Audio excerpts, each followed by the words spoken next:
দিনের পর দিন, মাসের পর মাস আমার সঙ্গে, আমার মতো আরো আলেম ওলামাদের সঙ্গে এমন এমন নির্মম আচরণ করা হয়েছে। ফিরআউন যে আচরণ করেছিল মুসা নবীর সঙ্গে, এবং আজ পর্যন্ত আর কোন জালেমকে, কোন নায়েবে নবীর সঙ্গে এমন নির্মম আচরণ করতে দেখা যায় নাই। শেখ হাসিনা আমার সঙ্গে যে আচরণ করেছে, বিনা বিচারে মানুষের উপর জুলুম করে গিয়েছেন। 2009 সালে 57 জন সেনা কর্মকর্তাদেরকে নির্মমভাবে হত্যা করেছেন। 2013 সালে শাপলা চত্বরে অন্যায়ভাবে, একতরফাভাবে নবী প্রেমিক হেফাজতে ইসলামের আলেম ওলামাদেরকে ঘুমন্ত অবস্থায়, তাহাজ্জুদরত অবস্থায় পাখির মতো গুলি করে হত্যা করেছেন।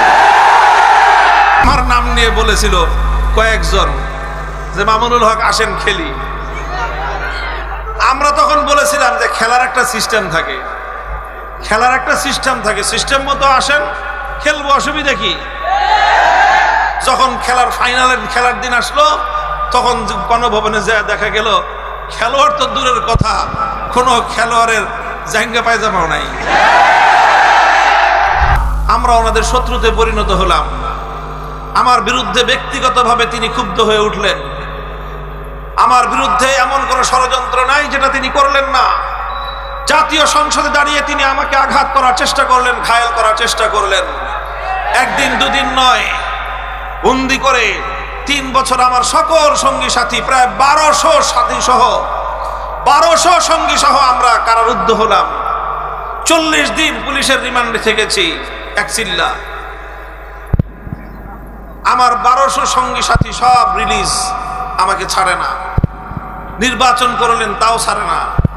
নির্বাচন করে যখন ক্ষমতা পাকাপোক্ত হলো, মনে করলো যে এখন আর কোনো ভয় নাই, তারপরে আমাকে ছাড়লেন। তো মনে করেছিলেন কোনো ভয় নাই। দেশের মানুষও মনে করছিল যেইভাবে সাজায়া বসছে, এটাকে আর নামানো সম্ভব না। মা জানানতুম আন ইয়াখরুজু ওয়া যান্নু আন্নাহুম মানিআতুহুম হুসুনুহুম মিনাল্লাহ ফাআতাহুমুল্লাহু মিন হাইসু লাম ইয়াহতাসিবু। আমরাও মনে করতাম যেইভাবে সাজাইছে, পুলিশ সাজাইছে, র‍্যাব সাজিয়েছে, প্রশাসন সাজানো, সব তার হাতের মুঠোয়। তারপরে আবার প্রতিবেশী এত বিশাল রাষ্ট্র, তারা এই দেশের জনগণের প্রকাশ্য প্রতিপক্ষ হয়ে দাঁড়িয়ে স্পষ্ট ঘোষণা দিল যে কোনো মূল্যে এদেশের সমস্ত মানুষের মতামতের বিপরীতে হলেও সেই হাসিনা সরকারকেই তারা ক্ষমতায় বহাল রাখবে। এই ঘোষণা দেওয়ার পর এবং এই ধরনের কার্যকলাপ পরিচালনা করার পর দেশের প্রায় সব মানুষই এই আশা ছেড়ে দিয়েছিল যে জীবদ্দশায় বুঝি আর কোনোদিন এই সরকারের পতন হবে না। আমরাও মনে করি নাই পতন হবে, তারাও মনে করে নাই। যেইভাবে সাজিয়েছি এই দুর্ভেদ্য দুর্গের মধ্যে কোনো ধরনের আক্রমণ, কোনো ধরনের কোনো আঘাত আসতে পারে, এটা তারা কল্পনাও করে নাই। আমার আল্লাহ বলেন ফাআতাহুমুল্লাহু মিন হাইসু লাম ইয়াহতাসিবু, ফাআতাহুমুল্লাহু মিন হাইসু লাম ইয়াহতাসিবু। আল্লাহ পাকের সুন্নাতুল্লাহ, আমার আল্লাহর নীতি হলো যে কোনো কাফের শাসক যদি ইনসাফের সাথে দেশ চালায়, রাষ্ট্র চালায়, আল্লাহ তাকে ধরেন না। কিন্তু কোন মুসলমানও যদি জুলুমের সঙ্গে, রাষ্ট্রের নাগরিকদের সঙ্গে, দেশের প্রজাদের সাথে, দেশের মানুষ এবং জনগণের সঙ্গে যদি অন্যায় করে, অবিচার করে, বৈষম্য করে, জুলুম করে, আল্লাহ সে মুসলমান হলেও সে জালেমকে আল্লাহ বেশি দিন ক্ষমতায় থাকতে দেন না। এটা আল্লাহর ওয়াদা এবং এটা আল্লাহর নীতি। কিন্তু আমরাও মনে করছিলাম নামবে কোনখান দিয়ে, নামার তো কোনো জায়গাই নেই। আর উনিও মনে করছিলেন আসবে কোনখান দিয়ে, আসার তো কোনো রাস্তাই নাই। 100টার মধ্যে 100টা রাস্তাই তারা বন্ধ করে রেখেছিলেন তাদের কাছ পর্যন্ত যাওয়ার। কিন্তু আল্লাহ বলেন 100টা রাস্তা তুমি বন্ধ করেছো, আমি আল্লাহ 101 নম্বর রাস্তা দিয়ে তোমাকে ধরতে আসলাম। ঠেকাও দেখি। বেশ অনেক দিন আগে থেকেই কোথাও বের হন না, এমনকি প্রধানমন্ত্রীর কার্যালয়েও তিনি যাইতেন না। গণভবনটাকে এমন ভাবে চতুর্দিক থেকে বাহিনী দিয়ে ঘেরাও করছে যাতে কেউ তার ধারে কাছেও যেতে না পারে। আর আমরা যেহেতু থাকি পাশাপাশি মোহাম্মদপুর, একটা আওয়াজ উঠে গেছে যে মোহাম্মদপুর থেকে মামুনুল হকের নেতৃত্বে গণভবনে যে কোনো সময় আক্রমণ হতে পারে। আমিও কিন্তু এটা ভাবি নাই, কিন্তু তাদের মনের মধ্যে, চোরের মনে, আমি জানি না কেন আমাকে তারা এইভাবে ভয় পাইলো যে আমি নাকি গণভবনে যেতে পারি। তো পরে যখন আল্লাহ পাক রব্বুল আলামিন আসলেন, আল্লাহর আযাব যখন আসলো, 100 রাস্তা বন্ধ করছে, আমার আল্লাহ 101 নম্বর রাস্তা দিয়ে পাকড়াও করতে চলে আসছেন। এটা মনে রাখবেন। আল্লাহ বলতেছেন ফাতাহুমুল্লাহু মিন হাইসু লাম ইয়াহতাসিবু। তুমি যদি কেউ চিন্তা করে থাকো যে আল্লাহর পাকড়াওকে তুমি এড়ায় যাবা, আল্লাহর আযাব আসার রাস্তা তুমি বন্ধ করে রাখবা, বোকার স্বর্গে বসবাস করো। আল্লাহ যে কোনখান দিয়ে, কোন পেছে, কোথায় দিয়ে যে তোমাকে আঘাত করবেন, তোমার সমস্ত কলা কৌশল, তোমার বাপদাদার সমস্ত কৌশল, তোমার বন্ধুদের সমস্ত কৌশল, তোমার জ্ঞাতি গোষ্ঠীর সমস্ত কৌশল, তোমার দেবর ভাসুরদের সমস্ত কৌশল, এই সব ব্যর্থ হয়ে যাবে, কোনোটাই কাজে লাগবে না। উপায় কি? উপায় হলো যেই কারণে আল্লাহর আযাব আসে সেই কারণ দূর করো, আল্লাহর আযাবকে প্রতিহত করার কোনো চেষ্টা করো না। মুহতারাম হাজিরিন, এটা শিক্ষণীয় দৃষ্টান্ত, শিক্ষণীয় দৃষ্টান্ত। সমস্ত আয়োজন সম্পন্ন ছিল। এরপরে আমরা কি দেখলাম? এরপরে দেখলাম যে চতুর্দিক থেকে আল্লাহ পাক রব্বুল আলামিন এমন ভাবে পঙ্গপালের মতো আবাবিল পাঠায় দিলেন। ছোট ছোট মানুষ, ছাত্র, এরা ছাত্র, এরা ছোট। কেউ স্কুলে পড়ে, কেউ মাদ্রাসায় পড়ে, কেউ ইবতেদায়ী মাদ্রাসায়, কেউ প্রাইমারি স্কুলে, কেউ হাই স্কুলে পড়ে, কেউ মাদ্রাসায় পড়ে, কেউ কলেজে পড়ে, কেউ আলিয়া মাদ্রাসায় পড়ে, কেউ ভার্সিটিতে পড়ে, কেউ কওমি মাদ্রাসায় পড়ে। এইভাবে ছাত্র জনতা যখন নামলো, ছাত্র জনতাকে রোধ করার জন্য, তাদেরকে প্রতিহত করার জন্য তারা কি করলেন? তারা হেলমেট বাহিনীকে হাতে পিস্তল দিয়ে নামায় দিলেন। এইভাবে নির্মম ভাবে গুলি করে করে এক একটা সন্তানকে হত্যা করলো। মানুষ প্রত্যক্ষ করলো। যেই টাকা দিয়ে জনগণ রাষ্ট্রের নিরাপত্তা রক্ষা করার জন্য তার ট্যাক্স দিছে, কর দিছে, সেটা দিয়ে হেলিকপ্টার কিনছে। যে হেলিকপ্টার দিয়ে কি করবে? কোথাও আগুন লাগলে সেখানে পানি দিয়ে আগুন নেভাবে। হেলিকপ্টার দিয়ে কি করবে? কোথাও মানুষ আটকা পড়লে দুর্যোগগ্রস্ত সেই মানুষকে সেখান থেকে উদ্ধার করবে। হেলিকপ্টার দিয়ে কি করবে? দেশের মানুষের উপর বাহিরে থেকে কোনো আক্রমণ আসলে সেই আক্রমণ প্রতিহত করা হবে। আর সেই হেলিকপ্টার দিয়ে ঢাকার রাস্তায় রাস্তায়, পাড়ায় পাড়ায়, মহল্লায় মহল্লায় টহল দিয়ে হেলিকপ্টার থেকে গুলি করে ঘরের মধ্যে বাবার কোলে আশ্রয় গ্রহণকারী 3 বছরের শিশুকে হত্যা করা হলো। ঘরের বারান্দায় দাঁড়িয়ে থাকা আমার বোন হত্যাকাণ্ডের শিকার হলো। ঘরের ছাদে, বাড়ির ছাদে পায়চারিরত ছেলে মেয়ে, নারী পুরুষ নির্বিশেষে তারা হত্যা হলো, নিহত হলো। শত শত মানুষ মেরে ফেলা হলো। একটা কথা আমরা ঢাকায় শুনতাম যে শেখ হাসিনার যদি প্রয়োজন হয় 1 লাখ মানুষ মারবে, তবুও সে গদি ছাড়বে না। আপনারা শুনছেন এই কথাটা? এটাই ছিল মানুষের মনোভাব এবং এটাই ছিল তার মনোভাব। আমি কথাগুলি আলোচনা কেন করতেছি? আমি যে কোরআনের আয়াত পড়েছি, এইরকম দৃষ্টান্ত শতাব্দীতে একবার ঘটে, 100 বছরে একবার ঘটে। কয়বার? 100 বছরে একবার ঘটে। এই 2024 সালের 100 বছর আগে, এই গত 100 বছরের মধ্যে আরেকবারই ঘটেছিল 1975 সালে। এই আগস্ট মাসেই 10 দিন পরে ঘটছিল। 15ই আগস্ট, 5ই আগস্ট। 50 বছর পরে আবার ঘটনা ঘটলো। আবার হয়তো 50 বছর পরে ঘটবে। আমরা সতর্ক করতে চাই, শিক্ষা গ্রহণ করার আহ্বান জানাই, নিজেরাও শিক্ষা গ্রহণ করতে চাই। আমাদের সকলের জন্য শিক্ষা গ্রহণ করা উচিত। সেই শিক্ষাটা হলো যে দেখেন, খবরদার কোনো বিষয়ে সীমা লঙ্ঘন করবেন না। ইন্নাল্লাহা লা ইউহিব্বুল মু'তাদিন।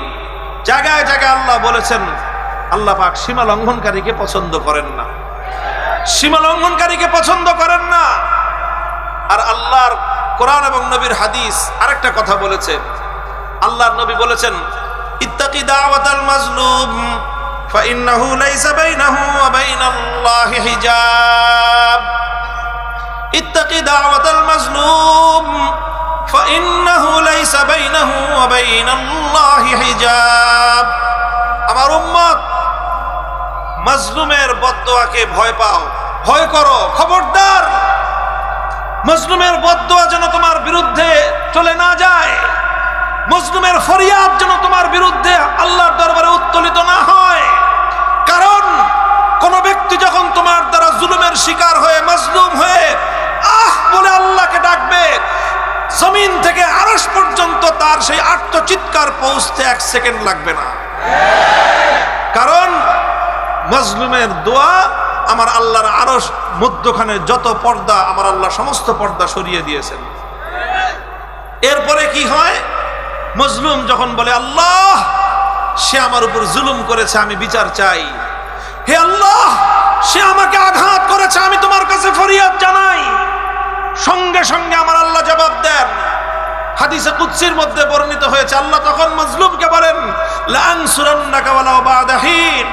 হে মাজলুম, তুমি এই জালেমের কাছ থেকে প্রতিশোধ গ্রহণ করবার শক্তি তোমার নাই, কারণ জালেম অনেক শক্তিধর। এই জন্য তুমি আমার কাছে বিচার দিয়েছ, আমি আল্লাহ তোমার সঙ্গে ওয়াদা করতেছি, অবশ্যই অবশ্যই অবশ্যই। কয়বার?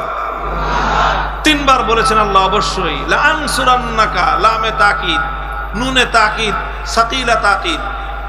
3 বার আল্লাহ বলেছেন অবশ্যই অবশ্যই অবশ্যই আমি তোমাকে সাহায্য করব। মাজলুম, আমি তোমাকে সাহায্য করব, অবশ্যই অবশ্যই অবশ্যই আমি তোমাকে সাহায্য করব। তবে ওয়ালাউ বা'দা হিন, একটু দেরি হইতে পারে। কি হইতে পারে? একটু দেরি হইতে পারে। এই জন্য আল্লাহর কথা আছে, আল্লাহর ব্যাপারে নীতি আছে। আল্লাহ ছাড় দেন কিন্তু ছেড়ে দেন। অনেক মানুষ আল্লাহর ছাড় পেয়ে তারা মনে করে যে এটা আমার কেরামতি। ফেরাউন সম্পর্কে তাফসীরের কিতাবগুলোর মধ্যে লেখে, ফেরাউনের নাকি 40 দিন পর্যন্ত টয়লেটে যাওয়া লাগতো না। বুঝেন নাই? পেশাব পায়খানা করা লাগতো না। কতদিন? আছে আমাদের দেশে এমন কোন বাপের বেটা?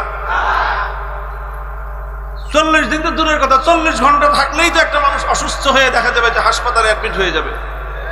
ফেরাউনের 40 দিন পর্যন্ত পেশাব পায়খানা না করলেও চলতো। সে আল্লাহ পাক রব্বুল আলামিন তাকে এইরকম সুস্থতা দিয়েছিলেন, এরকম সক্ষমতা আল্লাহ তাকে দিয়েছিলেন, সে মনে করছে এটা তো তার কেরামতি, সে মনে করেছিল এটা তার ক্ষমতা। আর ইনাকে আল্লাহ পাক রব্বুল আলামিন নানা সময় নানাভাবে নানা হামলার হাত থেকে বাঁচিয়ে দিয়েছেন। কখনো 88 কেজি, কখনো 96 কেজি, কখনো অমুক জায়গার গ্রেনেড, এটা সেটা নানা কাহিনী। উনি মনে করলেন যে এত কাহিনী যত হয়ে গেছে, যেহেতু এই জমিনে তার চেয়ে বড় ওলি আল্লাহ আর কেউ নাই, এরকম ভেবে বসেছিলেন। আর বিনা বিচারে মানুষের উপর জুলুম করে গিয়েছেন। 2009 সালে 57 জন সেনা কর্মকর্তাদেরকে নির্মমভাবে হত্যা করেছেন।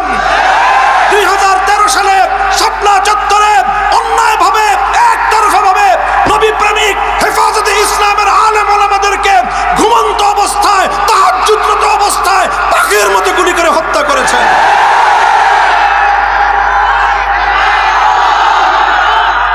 চিন্তা করতে পারেন, চিন্তা করতে পারেন বৈষম্যটা কোথায়? হে দেশবাসী, দেশের কর্ণধার, রাজনৈতিক নেতৃবর্গ, দেশের প্রশাসন, রাষ্ট্রযন্ত্রে যারা আছেন, খুব ভালো করে শুনে রাখেন। দেখেন 2013 সাল যাদের মনে আছে, একটু অতীতের সেই আজ থেকে 11-12 বছর আগের স্মৃতির পাতাটা একটু উল্টান। প্রথমে চলেন শাহবাগের মোড়ে যাই। একদিকে পিজি হাসপাতাল, বঙ্গবন্ধু শেখ মুজিব মেডিকেল কলেজ হাসপাতাল নাম দিয়েছে পরবর্তীতে। আরেকদিকে বাংলাদেশের সবচেয়ে বড় আপনার এই ডায়াবেটিক্সের হাসপাতাল বারডেম, একদিকে বাংলাদেশের 1 নম্বর কেন্দ্রীয় জাতীয় জাদুঘর। এই রকম 3টা গুরুত্বপূর্ণ জায়গার ঢাকার মধ্যে গুরুত্বপূর্ণ একটা মোড়, সেই জায়গায় দিনের পর দিন না, মাসের পর মাস, রাত দিন 24 ঘন্টা পর্যন্ত নর্তকীরা নাচলো, গাইলো, অশ্লীলতার প্রদর্শন করলো। সেখান থেকে আমার নবী মুহাম্মদ আরবি সাল্লাল্লাহু আলাইহি ওয়াসাল্লামের ইজ্জত নিয়ে ছিনিমিনি খেললো। এগুলো করে তারা কি পেল? তারা পেল রাষ্ট্রের পক্ষ থেকে পুরস্কার। আমার নবীকে অকথ্য ভাষায় গালিগালাজ করলো ব্লগার রাজীব হায়দার, তাকে তিনি ঘোষণা দিলেন 2য় প্রজন্মের প্রথম মুক্তিযোদ্ধা। নবীজিকে গালি দিয়ে প্রধানমন্ত্রীর চেয়ার থেকে সে পেল প্রথম মুক্তিযোদ্ধার স্বীকৃতি। তারপরে তাদেরকে 2 বেলা করে বিরিয়ানি সাপ্লাই দেওয়া হলো।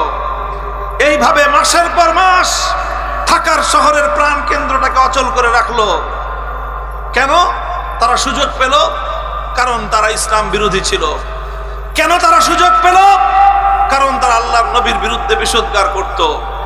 এই জন্য তাদেরকে এইভাবে বিরিয়ানি খাওয়ায়, টাকা পয়সা দিয়ে, সব ধরনের ফ্যাসিলিটিস দিয়ে, নিরাপত্তা দিয়ে তাদেরকে অন্যায় অশ্লীলতার আখড়া এখানে চালিয়ে যাওয়ার সুযোগ দেওয়া হলো। আর আমরা আল্লাহর পয়গম্বরের ইজ্জতের হেফাজতের দাবি নিয়ে শুধুমাত্র একটি দিন নয়, বিকাল থেকে 12 ঘন্টার সময় আমাদেরকে দেওয়া হয়নি। পরের দিন ফজর পর্যন্ত আমাদেরকে অবকাশ দেওয়া হয়নি। আমরা শাপলা চত্বরে অবস্থান করলাম। ওই ঘুমন্ত অবস্থায় সারা দেশ থেকে সারাদিন ক্লান্ত অবস্থায় কেউ টঙ্গী থেকে 10-12 কিলোমিটার হেঁটে এসেছে, কেউ গাবতলী থেকে হেঁটে 12 কিলোমিটার 15 কিলোমিটার পায়ে হেঁটে এসে ক্লান্ত শ্রান্ত অবস্থায় নবী প্রেমিকরা রাস্তার উপর শুয়েছিল, কেউ ঘুমন্ত অবস্থায়, কেউ আধা ঘুমা অবস্থায়। ওই অবস্থায় সমস্ত আলো নিভিয়ে ভুতুড়ে পরিবেশ তৈরি করে সেখানে একটি যুদ্ধ পরিস্থিতি তৈরি করে তাদেরকে একতরফা ভাবে হত্যা করা হলো নির্বিচারে। এরপরে হত্যা করা হলো 2014 সালে বাংলাদেশের বিভিন্ন জায়গায় একতরফা নির্বাচন করতে গিয়ে। 2021 সাল বাংলাদেশের স্বাধীনতার সুবর্ণ জয়ন্তী, আমরা বললাম পালন করেন, অসুবিধা নাই। স্বাধীনতা আল্লাহ পাকের নেয়ামত, পূর্ণাঙ্গ না হোক, আমরা পতাকার স্বাধীনতা, মানচিত্রের স্বাধীনতাটুকু তো পেয়েছি, যদিও এই স্বাধীনতাও আমাদের প্রতিবেশীদের কারণে আমরা সুফল ভোগ করতে পারি না। তবুও স্বাধীনতা পালন করবেন, আমরাও করব, ভালো কথা। তবে এই স্বাধীনতার উদযাপন করবার জন্য গুজরাটের কসাই হাজার হাজার মুসলমানদের রক্তে রাঙা সেই খুনি নরেন্দ্র মোদীকে আমরা এই স্বাধীনতা উদযাপনের বিজয় মঞ্চে দেখতে চাই না। এর দ্বারা স্বাধীনতার অনুষ্ঠান মহিমান্বিত হবে না, কলঙ্কিত হবে। শুধু এতটুকু কেন বললাম? এতটুকু কথা কেন বললাম? এই কথা বলার অপরাধে আর ওই যে ভাস্কর্যের বিষয়ে সতর্ক করেছিলাম যে এইভাবে ভাস্কর্য বানায়েন না, ক্ষমতা কারো চিরস্থায়ী না। কোনো একদিন আপনার ক্ষমতা চলে গেলে তখন আপনিও যাবেন, সাথে আপনার ভাস্কর্য তো যাবেই, সাথে আপনার মৃত পিতা, তার মান সম্মান যাও ছিল ওটুকু ধুলোই না, শুধুমাত্র বাঙালিদের পেশাবের সাথে ভেসে যেতে পারে। এই কথা কেন বললাম? ক্ষুব্ধ হলেন, জুলুম করলেন, আর আমাদের 25 জন সন্তান এবং ভাইকে নির্বিচারে গুলি করে হত্যা করলেন। আসলো 2024 সাল, জুলাই মাসের 36 তারিখ পর্যন্ত। কত তারিখ? 36 তারিখ কেমনে? জুলাই মাস হলে আসলে 31 মাস, কিন্তু এদেশের ছাত্র জনতা তারা বলছে জুলাই বিপ্লব।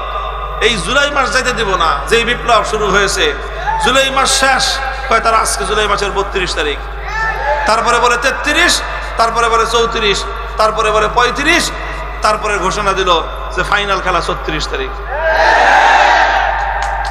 খেলার ঘোষণা আসলো, আমরা দেখলাম যে একতরফা খেলা হয়। কত মানুষ আগে খেলা খেলবো, আসো খেলি ঘোষণা দিছে। আমার নাম নিয়ে বলেছিল কয়েকজন যে মামুনুল হক আসেন খেলি। আমরা তখন বলেছিলাম যে খেলার একটা সিস্টেম থাকে, খেলার একটা সিস্টেম থাকে, সিস্টেম মতো আসেন খেলবো, অসুবিধা কি? যখন খেলার ফাইনালের খেলার দিন আসলো তখন গণভবনে যা দেখা গেল খেলোয়াড় তো দূরের কথা, কোনো খেলোয়াড়ের জাঙ্গা পায়জামাও নাই। মুহতারাম হাজিরিন, কথাগুলো এজন্য বলতেছি, শুধু কটাক্ষ করার জন্য নয়, শিক্ষা গ্রহণ করার জন্য। 50 বছর পর পর এই ধরনের দৃষ্টান্ত আসে, কখনো 100 বছর পরে আসে, কখনো 1000 বছর পরে এরকম দৃষ্টান্ত প্রতিষ্ঠিত হয়। দৃষ্টান্তটা হলো এই, ওয়াসাকানতুম ফি মাসাকিনিল্লাযিনা যালামু আনফুসাহুম ওয়া তাবায়্যানা লাকুম কাইফা ফাআলনা বিহিম ওয়া দারাবনা লাকুমুল আমসাল। এই জালিমরা জুলুম করে করে প্রত্যেকটা জনপদে জুলুমের নিশানা রেখে গেছে। ঘরে ঘরে আজ সন্তান হারা মায়েরা হাজারি, কম করে হলেও 1000 বাংলার সন্তানকে হত্যা করা হয়েছে এই 1 মাসের মধ্যে। 1000 নিরপরাধ মানুষকে গুলি করে হত্যা করা পৃথিবীর ইতিহাসে বিরল ঘটনা। হত্যা করলো, ঘরে ঘরে আর সেই জুলুমের চিহ্ন বিদ্যমান। 1000 তো শুধু নিহত হয়েছে, চক্ষু হারিয়েছে কত শত মানুষ। চক্ষু ইনস্টিটিউটে গেলে চোখের পানি আপনারা কোনো পাষাণ মানুষও ধরে রাখতে পারবে না। তাগড়া তাগড়া যুবক, তাদেরকে কাছ থেকে এই বুলেট ছুড়ে গুলি, চক্ষু লক্ষ্য করে গুলি করা হয়েছে। এত চোখের উপর গুলি লাগে এমন নজির এবং এত বেশি ঘটনা পৃথিবীর ইতিহাসে পাওয়া যাবে না। ঘটনা থেকে প্রতীয়মান হয় যে লক্ষ্য করে চোখের উপর গুলি মারা হয়েছে। এই কারণে বিপুল পরিমাণ সম্ভাবনাময় চোখ অন্ধ হয়ে গিয়েছে, স্বপ্নগুলো ধূলিসাৎ হয়ে গেছে, অসংখ্য সন্তান পঙ্গুত্ব বরণ করেছে, পা কেটেছে, হাত কেটেছে। হাজার হাজার মানুষের শরীরের মধ্যে সারা জীবন এই জুলুম, এই অন্যায় এবং অবিচারের চিহ্ন বাংলাদেশের প্রতিটি অঞ্চলে ছড়িয়ে ছিটিয়ে আছে। গুমের শিকার হয়েছে কত মানুষ আল্লাহই ভালো জানেন। কত মা আজও পর্যন্ত তার সন্তানের আশায় রাতের বেলায় প্রহর গুনতে থাকে যে কখনো তার খোকা এসে দরজায় কড়া নেড়ে বলবে, মা আমি এসেছি। এই অপেক্ষায় অনেক মা এখনো তার সন্তানের জন্য প্রহর গুনতে থাকে। সবাই সান্ত্বনা দেয় যে মা তোমার ছেলে আর আসবে না, সবার মন মেনে গেছে, মায়ের মন তো এখনো মানে না। এই মা যখন আহ করে উঠে গভীর রজনীতে, মা যখন তার সন্তানের অপেক্ষায়, গুম হওয়া সন্তানের অপেক্ষায়, যখন কলিজার ভিতর থেকে আত্মচিৎকার বেরিয়ে আসে, তোমার কেমনে পতন ঘটলো বুঝো না? কেমনে পতন ঘটে বুঝো না? ওই একটা মায়ের একটা আত্মচিৎকার তোমার মতো হাজার ফেরাউন ধ্বংস হওয়ার জন্য যথেষ্ট। ইত্তাকি দাওয়াতাল মাজলুম। হে আমার মুসলমান ভাইয়েরা, হে আমার স্বজাতি, আমি আপনাদেরকে সতর্ক করতে চাই, উসিকুম ওয়া নাফসি বিতাকওয়াল্লাহি তাআলা। আমি আপনাদেরকে এবং আমাকে, আমার স্বজাতি, আমাদের সকলকে এই বিষয়ে সতর্ক করতে চাই। খবরদার, খবরদার করবেন না, জুলুম করবেন না। কখনো যদি কারো সঙ্গে সংঘাত, বিতর্ক, বিবাদ হয়ে যায়, চেষ্টা করবেন বিবাদ শান্তিপূর্ণ উপায়ে মিটিয়ে ফেলবার। যদি নাই মিটে, সংঘাত যদি অনিবার্য হয়ে দাঁড়ায়, প্রয়োজনে মজলুম হবেন, জালিম হবেন না। প্রয়োজনে মজলুম হবেন, জালিম হবেন না। মজলুম হয়ে যদি আপনি ক্ষতিগ্রস্ত হন, বিনিময় আল্লাহ দিবেন। জালিম হয়ে আপনি যদি আরেকজনের ক্ষতি করেন, প্রতিশোধ আমার আল্লাহ নিবেন। আর আল্লাহর প্রতিশোধ সহ্য করার ক্ষমতা পৃথিবীর কোনো মাখলুকের নাই। মুহতারাম হাজিরিন, আল্লাহ সে কথাই বলছেন, ওয়াকাদ মাকারু মাকরাহুম ওয়া ইনদাল্লাহি মাকরুহুম ওয়া ইন কানা মাকরুহুম লিতাজুলা মিনহুল জিবাল। আল্লাহর শপথ করে বলতেছি আমি, কোরআনের এই আয়াত আমি যখন আমার কারাগারে রুদ্ধ থাকা অবস্থায়, বিশেষ করে রাতের অন্ধকারে যখন তেলাওয়াত করতাম, আমার কলিজা কেঁপে উঠত। এরপরে এই কলিজাটা এত প্রশান্ত হতো। আমার আল্লাহ বলছেন যে তারা ষড়যন্ত্র করে, আর আল্লাহ সেই ষড়যন্ত্রের প্রতি উত্তর দেওয়ার জন্য আল্লাহ প্রস্তুতি নেন। যদিও তাদের ষড়যন্ত্র এমন হয়, ওয়া ইন কানা মাকরুহুম লিতাজুলা মিনহুল জিবাল, পাহাড়কে তারা আপন জায়গা থেকে হটিয়ে দেওয়ার মতো কুটিল ষড়যন্ত্র হোক না কেন, সকল ষড়যন্ত্র নস্যাৎ করার জন্য মালিক একজন আছেন, নাম কি? আল্লাহ তাদের সকল ষড়যন্ত্র নস্যাৎ করেছেন কি করেন নাই? দিনের পর দিন, মাসের পর মাস আমার সঙ্গে, আমার মতো আরো আলেম ওলামাদের সঙ্গে এমন এমন নির্মম আচরণ করা হয়েছে, ফিরআউন যে আচরণ করেছিল মুসা নবীর সঙ্গে, এবং আজ পর্যন্ত আর কোন জালেমকে কোন নায়েবে নবীর সঙ্গে এমন নির্মম আচরণ করতে দেখা যায় নাই শেখ হাসিনা আমার সঙ্গে যে আচরণ করেছে।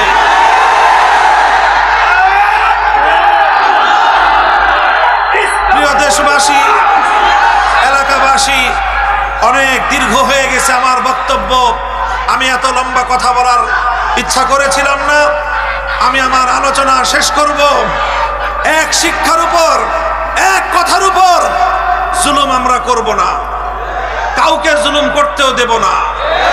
জুলুম আমরা করব না, কাউকে জুলুম করতে। যেখানেই জুলুম দেখবেন, জালেমরা যেখানে আখড়া গাড়বে, মাজলুমরা ঐক্যবদ্ধ হয়ে সমস্ত জালিমের ভিত কাঁপিয়ে তুলতে হবে। প্রস্তুত থাকবেন তো ইনশাআল্লাহ? সমস্ত জুলুমের উৎখাত করে, সমস্ত জুলুমের উৎখাত করে ইনসাফপূর্ণ ন্যায় নীতি ভিত্তিতে একটি সমাজ গড়তে হবে। ইনসাফপূর্ণ বৈষম্যহীন ন্যায় নীতির সমাজ গড়তে হলে মানব রচিত কোনো তন্ত্রমন্ত্র দিয়ে এই পূর্ণাঙ্গ ইনসাফপূর্ণ সমাজ বাস্তবায়ন সম্ভব নয়।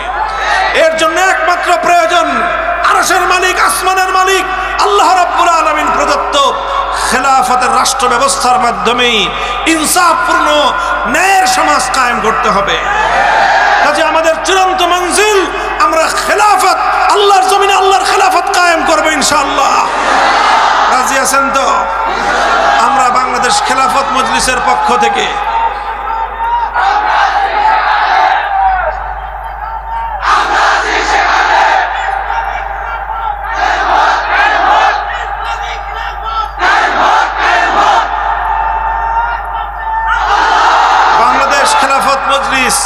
যুবকদের জন্য খেলাফত যুব মজলিস, ছাত্রদের জন্য ছাত্র মজলিস।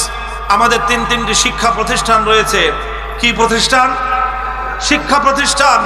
এই সকল শিক্ষা প্রতিষ্ঠানগুলোর মাধ্যমে দেশ গঠনের সৈনিক তৈরি করা হবে ইনশাআল্লাহ। আমি আপনাদেরকে আহ্বান জানাই, আপনারা এতে সামিল হয়ে আমাদের হাতকে শক্তিশালী করবেন। এইভাবে ধাপে ধাপে ইনশাআল্লাহ আমরা আল্লাহর দ্বীনকে বিজয়ী করার মাধ্যমে চূড়ান্ত মঞ্জিল পর্যন্ত পৌঁছব। আমি আমার আলোচনা শেষ করতেছি। আপনাদের এলাকার আমার অত্যন্ত মহাব্বতের মানুষ হযরত মাওলানা কোরবান আলী কাসেমি হাফিজাহুল্লাহ তাআলা, মূলত তার মহাব্বত এবং ভালোবাসার সূত্রে আজকে আপনাদের এখানে আগমন আমার। উনি আমার কারাগারের একান্ত সহযোগী ছিলেন। দীর্ঘ প্রায় 1 বছর পর্যন্ত তিনি কারারুদ্ধ ছিলেন। ওনার জন্য আমি আপনাদের কাছে দোয়া চাই। ওলামায়ে কেরামের জন্য আপনারা দোয়া করবেন, আলেমদের সাথে থাকবেন। আল্লাহ আপনাদের সকলকে কবুল করুন। ওয়া আখিরু দাওয়ানা আলহামদুলিল্লাহি রাব্বিল আলামিন।